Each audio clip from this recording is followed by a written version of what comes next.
Vous écoutez bien RFI, il est 16h en temps universel, 17h ici à Paris, 1 heure de plus à Kiev. Le journal en français facile. Diane Berger.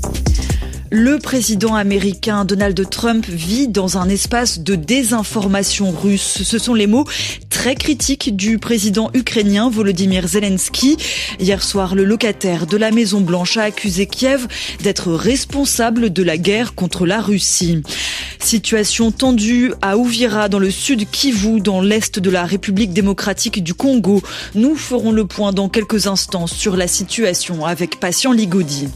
La haine en ligne monte dès que les informations ne sont plus vérifiées sur Facebook et Instagram. C'est la conclusion d'une étude sur la fin du fact-checking aux États-Unis.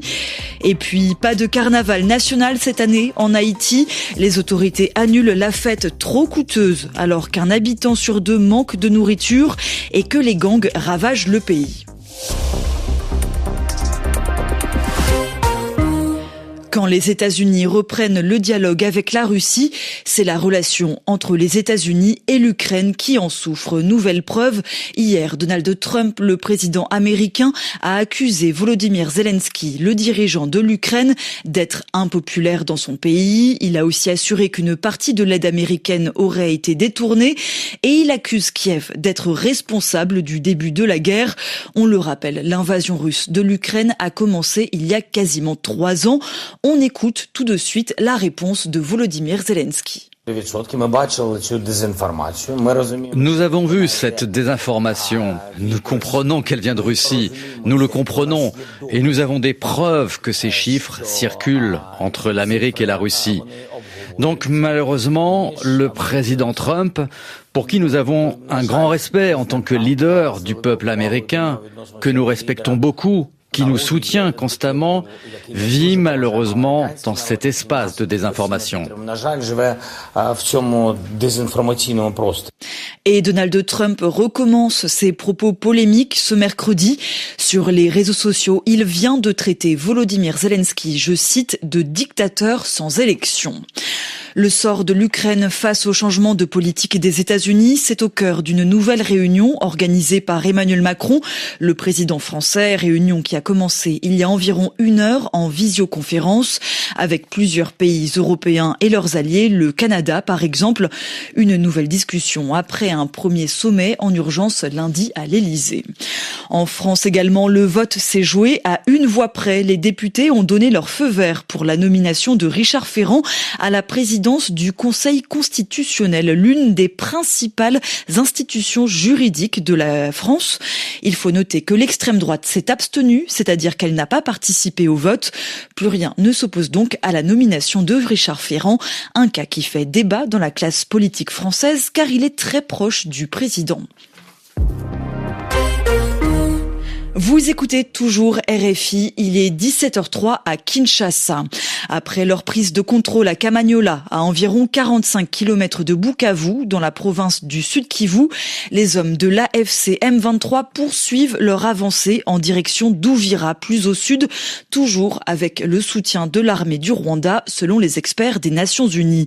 Pour en parler, nous sommes rejoints en studio par Patient Ligodi. Bonjour. Bonjour Diane. Des tirs et un climat de panique ont été signalés dans plusieurs autres localités des environs, y compris donc à Uvira, ville située sur les rives du lac Tanganyika. Après avoir quitté Kamanyola, les combattants de la FCM 23 sont arrivés hier à Luvungi sur la route nationale numéro 5, à seulement 15 km de leur point de départ. Avant leur arrivée, des scènes de pillage ont été signalées. La peur gagne désormais les localités plus au sud, notamment à Sangui et à Kiliba, sur la route qui mène à Uvira, l'autre grande agglomération du Sud Kivu. À Uvira même, des tirs sporadiques ont retenti hier soir. Les portes de la prison ont été forcées dans des circonstances encore floues. Plusieurs détenus se sont échappés selon diverses sources.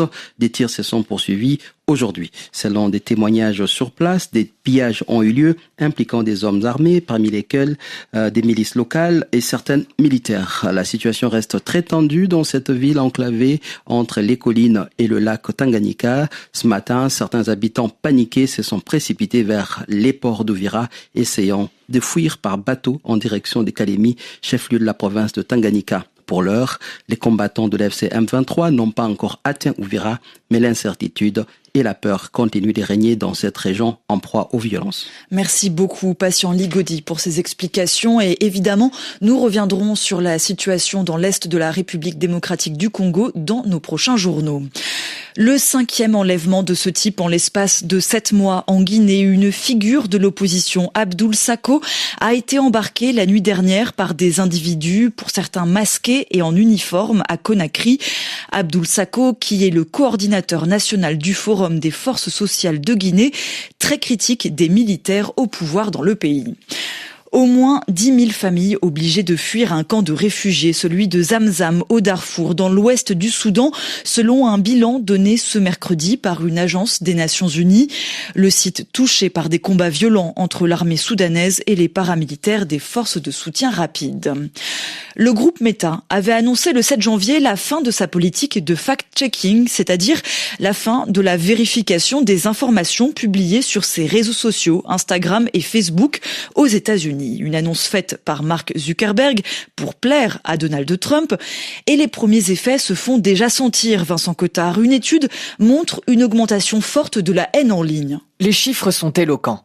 L'enquête du cabinet Bodyguard, spécialisé dans la modération en ligne pour le journal Les Échos, montre que dès le 8 janvier, soit le lendemain de l'arrêt du fact-checking, les messages haineux ont augmenté de près de 9%. Cette augmentation grappe à plus de 22% pour l'ensemble du mois de janvier. Le sport est la thématique où on retrouve le plus de commentaires haineux. On note aussi une recrudescence du harcèlement moral, mais aussi des messages ayant trait au terrorisme, en augmentation de 60%. Pour remplacer le fact-checking, Meta a choisi de s'inspirer de ce qui se fait sur X, le réseau d'Elon Musk. Ce sont désormais les internautes qui pourront rédiger des notes de la communauté. Si cette décision est avant tout politique, elle permet aussi à Meta de faire quelques économies. Le groupe avait dépensé 100 millions de dollars entre 2016 et 2022 pour financer des programmes de fact-checking dans plusieurs pays. Une paille par rapport aux 39 milliards de dollars de chiffre d'affaires de Meta au 4e trimestre 2023. Vincent Cottard du service économie de RFI. Nouvelle conséquence de la violence des gangs en Haïti. Le carnaval national est annulé. Il devait avoir lieu en grande pompe du 2 au 4 mars prochain à Fort-Liberté, dans le nord-est du pays. Loin donc des combats qui touchent la capitale et sa région. Bonjour Lila Olkinouara. Bonjour Diane. Des festivités qui étaient jugées coûteuses, 300 millions de gourdes, c'est-à-dire 2 millions d'euros, à un prix qui a mis en colère de nombreux Haïtiens qui n'ont pas le cœur à la fête en ce moment. Haïti debout, le thème du carnaval national de 2025 se voulait optimiste. Il n'a pas suffi à enthousiasmer les Haïtiens. Le gouvernement comptait sur ces festivités pour offrir un moment de répit, une pause à la population. Mais face aux accusations d'irresponsabilité, il a préféré renoncer. Le contexte ne s'y prête pas. Les chiffres ont fait bondir. Le budget était jugé scandaleux par les organisations de la société civile, alors même qu'un Haïtien sur 2 est en situation d'insécurité alimentaire et que l'économie locale est asphyxiée, étouffée par la violence des gangs. Des bandes armées qui multiplient leurs attaques quotidiennes sur les hauteurs de Port-au-Prince et tuent arbitrairement forces de l'ordre, civils et enfants. Encore 23 exécutions dans la nuit de dimanche à lundi. Le maintien était incompréhensible. La presse salue donc cette annulation, d'autant que des festivités seront maintenues au niveau local. Cela fait maintenant 5 ans que l'organisation du carnaval national est bouleversée par les violences dans le pays. Merci beaucoup Lila Olkinouara pour ces explications concernant la situation donc en Haïti où le carnaval national qui devait avoir lieu à Fort-Liberté est annulé. Enfin, un mot de football pour conclure avec un peu plus de légèreté ce journal en français facile. En Ligue des Champions, la suite des matchs barrage retour ce soir. 4 rencontres sont au programme, parmi lesquelles Real Madrid contre Manchester City à partir de 20h en temps universel. Une rencontre à suivre évidemment comme toutes les autres de cette soirée en direct sur votre radio préférée, c'est-à-dire sur RFI. C'est bientôt la fin de ce journal en français facile. Il est maintenant 17h10 ici à Paris. Une édition que vous pouvez réécouter pour vous entraîner sur notre site françaisfacile.fr